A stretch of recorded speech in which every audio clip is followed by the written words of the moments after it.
Alors la suite, on va regarder donc page 11, hein, toujours du cours sur l'intégration.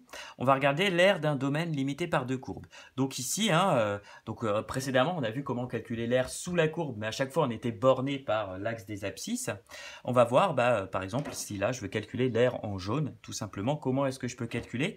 Eh bien, vous voyez, alors il faut comprendre un petit peu ce schéma. Alors là, il est du coup un petit peu hachuré. On va essayer de comprendre comment j'ai annoté ce schéma.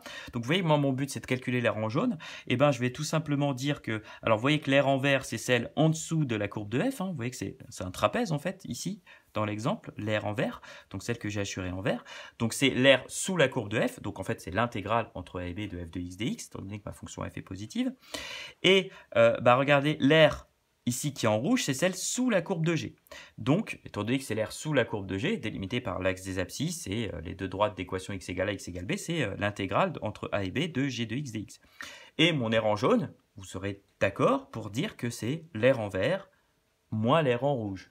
Vous voyez que la différence entre les aires en vert et l'aire en rouge, c'est exactement ma zone jaune que je cherche à calculer. Donc c'est ce que j'ai écrit là, on voit que l'aire en jaune, c'est l'aire sous la courbe de f, moins l'aire sous la courbe de petit g. Si on écrit ça avec des intégrales, ce qui veut dire que l'aire en jaune, donc l'aire du domaine délimité par deux courbes, c'est l'intégrale entre a et b de f de x dx, moins l'intégrale entre a et b de g de x dx. Et on a vu avec les propriétés de linéarité, page 10, c'est pour ça que j'en avais besoin, que du coup c'est l'intégrale entre a et b de f de x moins g de x dx. On a déduit ce théorème qui dit que soit deux fonctions, f et g, donc définies sur le même intervalle, ce qui sera toujours le cas. Alors, il faut à tout prix, alors ça c'est une condition importante, il faut à tout prix qu'il y ait forcément une fonction qui soit au-dessus de l'autre. Donc ici, hein, j'ai pris le parti de mettre f au-dessus de g. Si f de x est supérieur ou égal à g de x, ça veut dire que la courbe de f est au-dessus de la courbe de g. Alors, l'aire du domaine définie par... Alors, vous voyez, c'est souvent écrit comme ça dans les énoncés, c'est pour ça que je vous l'ai écrit comme ça. Alors, l'aire du domaine définie par les points x, y tels que... Alors, ici, le fait que x soit plus grand que a et plus petit que b, ça veut dire que x, il va varier entre a et b, ce qui est le cas hein, ici. En fait, x, vous voyez qu'il va varier ici entre a et b.